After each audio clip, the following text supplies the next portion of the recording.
What's up, guys? Here in Northeast Florida right now, fiddlers are a hard thing to come by. They're either buried down, and the ones we usually get from the West Coast, they're already burrowed in too.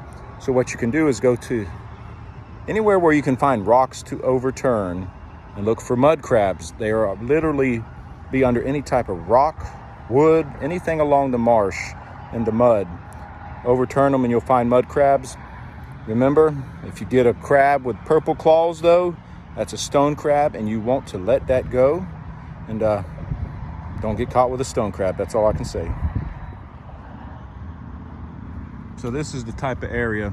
We're at a boat, close to a boat ramp. See all these rocks and such. Basically, I wear a pair of gloves because you don't need to get cut up by the oysters. Nothing under that one. Oh, that's a big.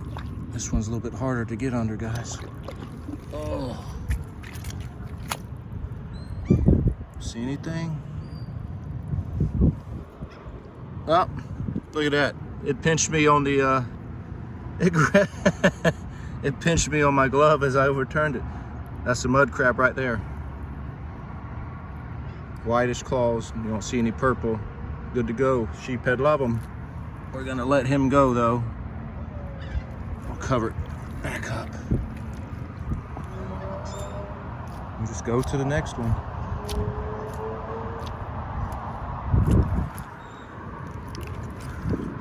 Right there, there's one right there, guys. We'll put them back underneath so the birds don't get to them.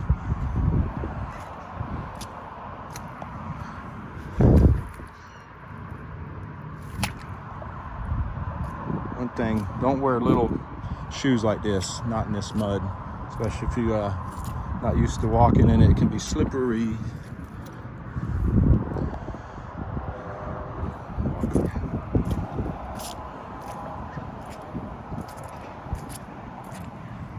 Piece of wood here, maybe.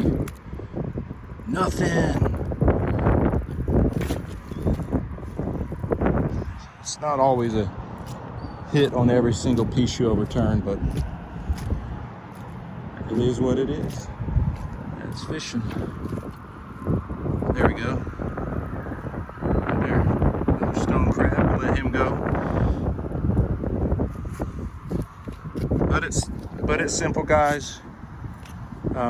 Just wear gloves. Like I said, you don't want to get cut by one of these oysters doing it, and if you have that bacteria in your finger, not a good thing. See, there's a bunch of rocks up there to overturn, but I want my boots for there because there's a lot of oyster shells, so hope that helps.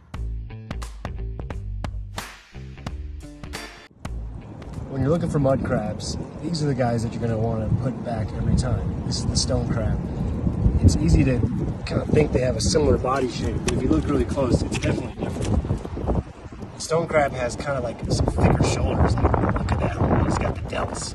And if you look at his mud crab friend in front of him, also a pretty good looking specimen here, but nowhere near like the heft and the size. And also look at the overall shape, kind of more of a heart.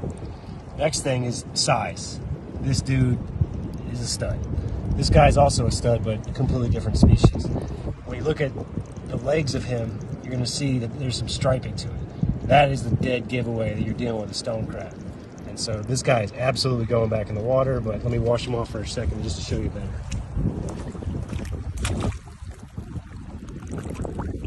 Okay, so these are the stripes. So it's like purple and white, and so it almost looks like a solid purple, but up near the top you can see it more.